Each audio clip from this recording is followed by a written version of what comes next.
तो दोस्तों सल्लू भाई की मच अवेटेड मूवी भारत आ चुकी है। ऑडियंस को ये मूवी काफ़ी अच्छी लग रही है और इसी कारण से ये मूवी धमाकेदार बिजनेस कर रही है। लेकिन दोस्तों इसके बावजूद कुछ लोग ऐसे हैं जो कि इस मूवी के बारे में शुरू से लेकर ही नेगेटिविटी फैला रहे थे। तो आज के इस वीडियो के अंदर हम उन्हीं लोगों के बारे में बात करने वाले हैं, तो वीडियो को शुरू से लेकर एंड तक जरूर देखिएगा। नमस्कार दोस्तों, चर्चा धुरानी में आप सभी का एक बार फिर से स्वागत है।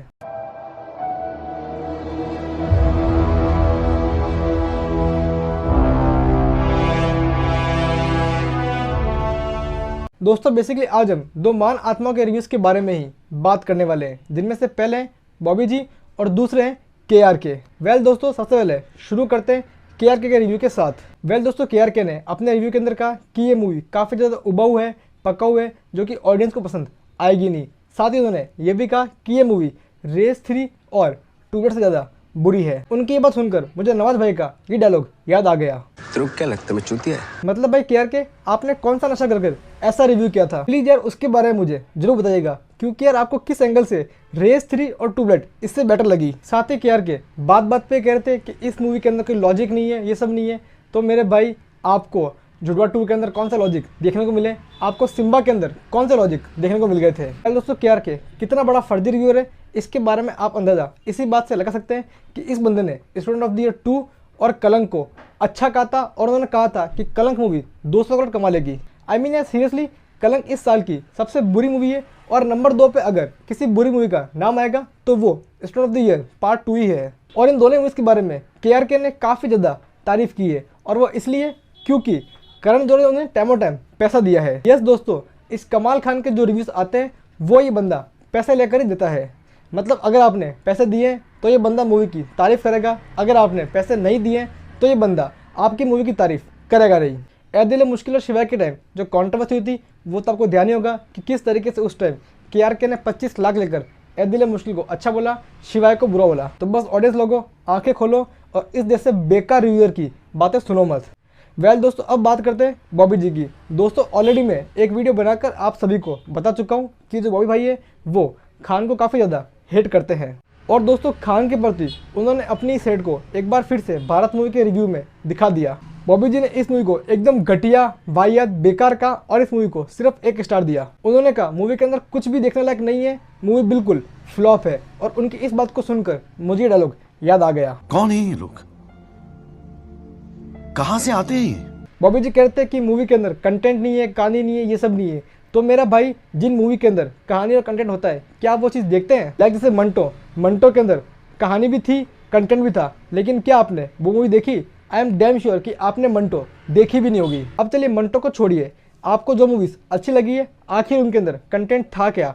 आपको अच्छी लगी student of the year part 2, जिसको आपने कहा कि मूवी काफ़ी अच्छी है, तो बताइए मूवी के अंदर, उस मूवी के अंदर कंटेंट था क्या? साथ ही बॉबी जी ने इस मूवी के लिए लॉजिक की बात भी की। तो मेरा भाई स्टूडेंट ऑफ द ईयर के अंदर जो कबड्डी का सीन था वहाँ पर लॉजिक कहाँ था? आई मीन यार खान की मूवी आएगी तो आप बात करेंगे लॉजिक की, इन सब की, लेकिन किसी और की मूवी आएगी तो आप बोलेंगे कि नहीं यार चलता है। साथ ही बॉबी जी ने यह भी कहा कि इस मूवी के कुछ सीन्स गदर से कॉपी किए गए, कुछ सीन कॉपी किए गए काला पत्थर से। शायद इस गोल्ड चैन मैन को ये ध्यान भी नहीं है कि ये मूवी एक कोरियन मूवी ऑटो फादर का ऑफिशियल अडॉप्शन है। दोस्तों पर्सनली मुझे लगता है कि जब भी खान की मूवी आती है तो बॉबी जी कोई ना कोई नुस्ख निकालने की कोशिश करते हैं, एंड हमेशा कहते हैं कि खान की मूवीज कॉपी ही होती है। उन्होंने ये भी कहा कि 0 मूवी अप्पू राजा से कॉपी की गई है। आई मीन दोनों मूवीज के अंदर केवल एक ही सिमिलरिटी थी, और वो ये थी कि जो मूवी का मेन कैरेक्टर है वो बोना है। उसके अलावा दोनों मूवीज अलग अलग ही थी।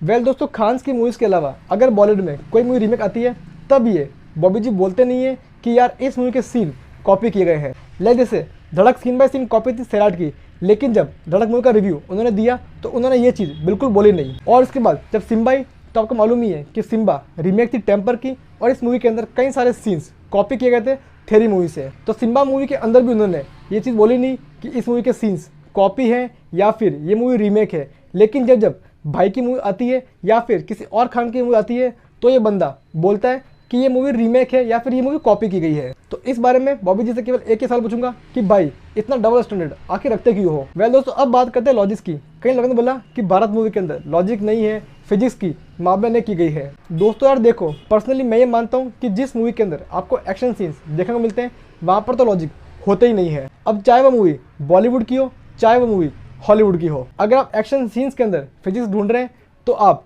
सबसे बड़े बेवकूफ़ी होंगे। वेल दोस्तों, पर्सनली मुझे ऐसा लगता है कि लोग खान के हेटर्स इसलिए क्योंकि आजकल एक ट्रेंड बन गया है कि खान को गाली दो और अटेंशन गेन करो। चाहे वो गालियाँ देंगे तो देंगे, एटलीस्ट आपका जो रिव्यू है उसे व्यू तो करेंगे। तो बस इसलिए वे खान की मूवी की बुराई करते हैं और अच्छा खासा अटेंशन गेन कर लेते हैं। देखिए दोस्तों, मैं आपको ये चीज़ क्लियर कर दूं कि मैं किसी भी खान का हेटर नहीं हूँ। अगर आपको बिलीव नहीं होता तो आप जाके देखिए जीरो मूवी का रिव्यू, जहाँ मैंने उस मूवी को बुरा कहा था। एंड यहाँ पर भारत के मूवी रिव्यू के अंदर भी मैंने ये नहीं बोला कि भारत एक मास्टर क्लास मूवी है। अब भारत के अंदर कमियां थी, लेकिन इसका मतलब ये नहीं है कि भारत मूवी बुरी थी। एंड मुझे अच्छी बात ये भी लगी कि भारत को ऑटो फादर से सीन बाय सीन कॉपी किया नहीं गया है, जो कि बॉलीवुड के अंदर हमें काफ़ी कम देखने को मिलता है। क्योंकि बॉलीवुड अगर कोई मूवी रीमेक करता है तो वो उसे सीन बाय सीन ही छाप देता है। अब दोस्तों, यहाँ पर आप लोग ये भी कह सकते हैं कि यार ऑटो फादर काफ़ी ज़्यादा इमोशनल मूवी थी, यहाँ पर भारत को बिल्कुल कॉमेडी कर दिया गया है।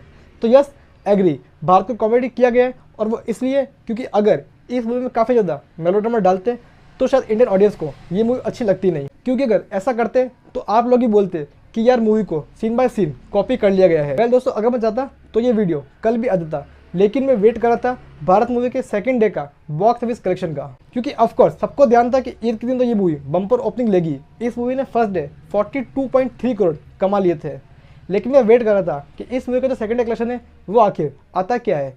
और इस मूवी का जो सेकंड डे कलेक्शन आया है वो है 31 करोड़, जो कि यार बहुत ज़्यादा है। तो दोस्तों, आप खुद देख लीजिए कि एक और ऐसा क्रिटिक्स है जो कि मूवी के बारे में बिना मतलब ही नेगेटिविटी फैला रहे हैं, और दूसरी ओर ऑडियंस है जिन्हें मूवी अच्छी लग रही है। दोस्तों, एट द एंड मैं KRK, बॉबी और बाकी सब रिव्यूअर्स को यही कहूँगा कि यार निष्पक्ष होकर रिव्यू कीजिए और हर मूवी को एक ही तराजू के अंदर तोलिए। यूँ नहीं है कि खान की मूवी है तो उसे अलग तरीके से रिव्यू करना है, बाकी एक्टर्स की मूवीज़ को अलग तरीके से रिव्यूज़ करना है।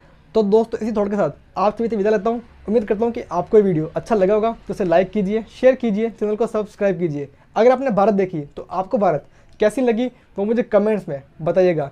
एंड दोस्तों, अगर आपने भारत अब तक नहीं देखी है तो क्या आप भारत मूवी के लिए एक्साइटेड है या फिर नहीं, वो चीज़ ही मुझे कमेंट्स में जरूर बताइएगा। तो दोस्तों, फिलहाल के इस वीडियो में इतना ही, फिर मिलेंगे इस वीडियो के साथ। टिल देन, गुड बाय, खम्मा गणी, हैव अ गुड डे।